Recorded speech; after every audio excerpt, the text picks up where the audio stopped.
ગાજરનો હલવો બનાવવા માટે કિલો ગાજર લઈ લીધા અને બરાબર પાણીથી ધોઈ નાખ્યા અને ધોઈને કટકાથી લૂછી નાખ્યા. હવે છીણી કાઢો. આદું છીણો તે અથવા તો છૂંદો છીણો એ છીણીએથી છીણી નાખવાનો. એટલે 2 વાડકી ગાજરનો માવો થયો તો 1 વાડકી મલાઈવાળું દૂધ છે, પણ અડધી વાડકી ઘી છે. બરાબર. બહુ ઘી હોય તો છોકરાઓ નહીં ખાતા, એટલે ઘી ગરમ થાય એટલે ગાજરનું છીણ નાખી દેવાનું અને એને હલાવવાનું હળવા હાથે. અને જાડી તળિયાવાળી કઢાઈ લેવાની અને એકદમ સ્લો ગેસ પર, ધીમો ખાસ કંઈ કરવાનું નહીં. ગાજરનું પાણી છૂટશે એમાંથી થોડું બફાઈ જશે, કારણ કે ગાજર બહુ સોફ્ટ હોય. એની ઉપર થાળી ઢાંકી દેવાની. થાળી 2 મિનિટે થાળીને ઢાંકવાની અને એનાથી વરાળથી જે ટીપા પડે ને એ બી અંદર ટપકે એટલે એનાથી બફાઈને ગાજરનું પાણી છૂટે, રસ છૂટે. એટલે 2 કે 3 વાર લગભગ હલાવવાનું. જો એટલે 2-3 વાર હલાવ્યા પછી આટલી ક્વોન્ટિટી થઈ જાય. આપણે 2 વાડકી ગાજરનું છીણ લીધું હતું, અડધી વાડકી ઘી લીધું હતું, 1 વાડકી એ નહીં.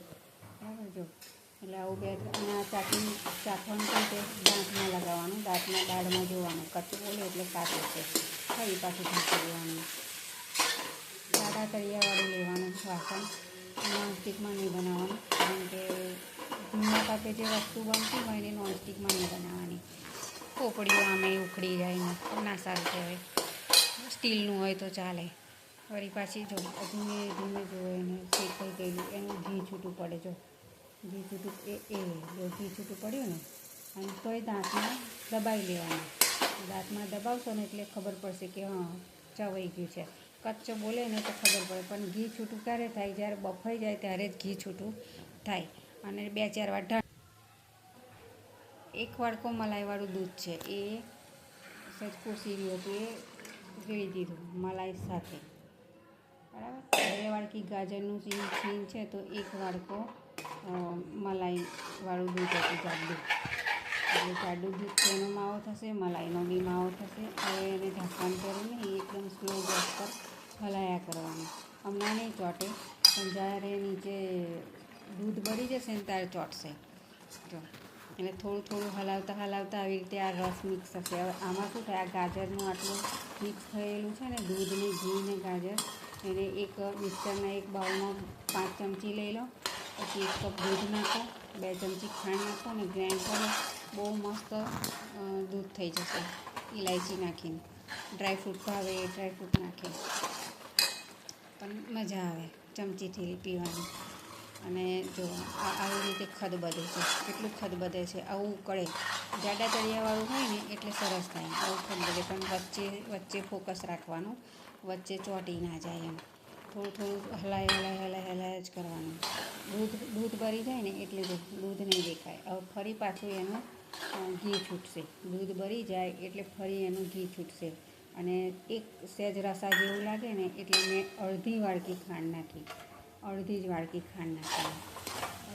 દૂધ નાખીને તમે એમ સહેજ ખબર પડે કે દૂધ ભરી ગયું એટલે સહેજ મીડિયમ ઉપર કર્યો હતો અને અડધી વાડકી ખાંડ નાખી. જ્યારે 1 ચમચી જેટલું લાગે ને કે ભીનું છે, એ આખું કોરું નહીં થવા દેવાનું. એટલે જે વ્હાઈટ લાગશે ને એ માવો થઈ ગયો હશે.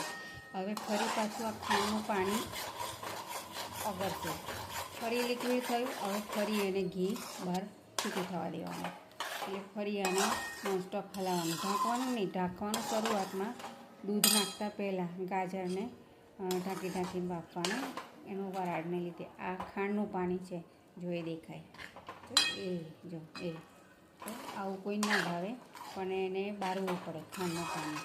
એટલે થોડી ચાસણી જેવું થાય, એને અડધી તારી જેવી ચાસણી થાય, વધારે નહીં. બરાબર. હવે ચાસણી કરીને કોઈ ઉપર રેડતું હોય એમાં ટેસ્ટ નહીં આવે. આમાં બધો ટેસ્ટ આવશે. ગાજરમાં બી મીઠાશ જશે. હવે જો આ ટાઈપનું થયું. સાઈડ જો એક ખદબદે જોયું, જો એક શાઇનિંગ આવે છે ને, એક બધું ઘી બહાર પડ્યું. જો આ ખદબદે છે. જો બરાબર. જો હવે જો કશો નથી. હવે થોડું ઘી દેખાય. હવે તમારે એક્સ્ટ્રા ઘી જોઈતું હોય તો ઉપરથી 1 ચમચી નાખ્યા. પણ એટલે નહીં નાખતી કે છોકરાઓને છે ને મોઢામાં મૂકીને તો ઘી ખબર પડી જાય કે ઉપરથી નાખે, મતલબ સુગંધ આવતી હોય. આજકાલના ખાય નહીં એટલે આ પાકી જાય.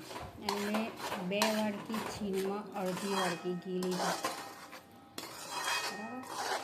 કે એ વધારે મારા હિસાબે તો વધારે જ છે. મારે હું જે રીતે ખાઉં છું એ રીતે. જેને ઘી વધારે ભાવતું હોય ને એને તો ઠર્યા પછી ઉપર ઘી આવે ને એવું બી ખાય બધા. દૂધીનો હલવો ખાઈએ ને આપણે, ઉપર ઘી ઠરેલું હોય. હવે આ થઈ ગયું જો, બરાબર. જો અને એને બંધ કરીને એમાં ઇલાયચીને ડ્રાયફ્રૂટ નાખી દેવાના. જો આ રેડી થઈ ગયું. જો એમાં ઇલાયચી ને ડ્રાયફ્રૂટ નાખો, ખસખસ નાખો, બસ કિસમિસ નાખો,